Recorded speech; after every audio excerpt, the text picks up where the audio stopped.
Hi there, Stephanie Kammerman here at the Las Vegas Money Show 2018, and I am super excited because I am here with Mike Turner. Hey, Stephanie. Wow, Mike, so nice. You know, we just met. I can't believe we just met because I feel like I've known you for years. Well, thank you. I love, you know, talking to people that are on the same level. Watch what I watch. Right.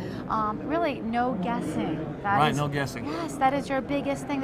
People are always trying to guess what the market's going to do. Well, you know, it's like this, Stephanie. When someone says, "Well, here's a great stock to own because it's a midterm election," or "Here's a great sector to go into because of whatever reason." In all those cases, they're just guessing. Right. Okay. When someone talks about what gold's going to do, what the market's going to do, what Trump's going to do, it doesn't matter. All those are guesses. In my background with engineering, computer science, I really take a math perspective of it, and it's really all math. And you can, in fact, look at the market and determine mathematically when it has changed direction. And the interesting thing about the stock market is that whatever trend it's on, it tends to stay on that trend until it changes. And if all you do is measure when that change occurs, you'll know whether to be bullish, bearish, or neutral.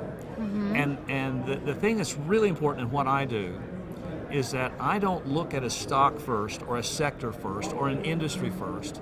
I look at what the market's doing. The market's always right. You know, the S&P 500, is that what you focus on? Well, I take the S&P 500, the S&P 400, the mid-cap, the Russell 2000, the NASDAQ, and the Dow. And I combine those together in a composite.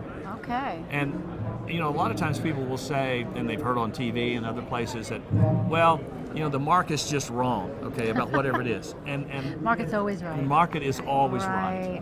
And so what you want to be able to do is this. You want to think about the market as a river that's in front of you. You're standing on the bank, and out in that river, it's full of stocks, okay?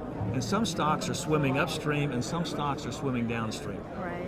And if you jump out there and you say, well, I like this stock because it's really ripping upstream, eventually the market, the current of the market, will drag that stock down and it will lose steam. It will begin to go back the opposite direction.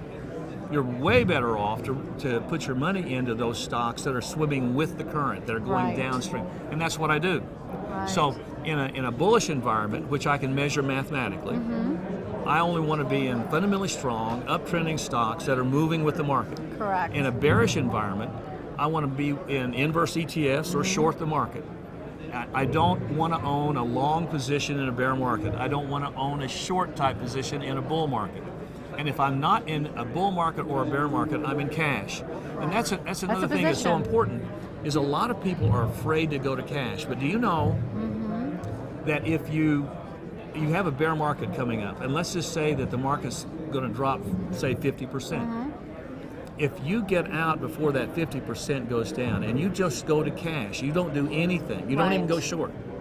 When the market finally does bottom and begin coming back up, you've got all your powder still dry. You didn't lose all that. You don't have to wait to get back to even. You get right into the market and start making money right off the bat.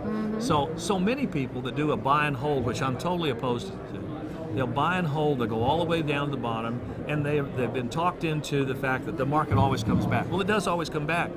But when you look at the amount of time that you lose in the process, you know, you can, if the market goes down 50% and then recovers at 10% per year thereafter, it takes you 7.2 years to get back to even. So people need to really ask themselves, how many 7.2 years do they have left? How many times do you want to give that up? And you don't have to, just by measuring where the market is. And that's what I do. Well, some people buy more on those dips. They don't get out, but they invest more. Over time, the market does go up. I've heard about that. I've heard about the fact that it's dollar cost averaging and on and on. The problem you have with that is that's like catching a falling knife. Sometimes you can do it. Try to call the bottom. And it's not it's really way the bottom. It's way better just to say, I'm going to wait until that market does bottom because I can measure that. I never know when the market's going to bottom. But I always know when the market has bottomed. Exactly. We don't have to peg the bottom. So when we come back, we're going to maybe talk about stocks that or sectors that you're looking at right now, like today. Like, what did you buy this morning? When we come back.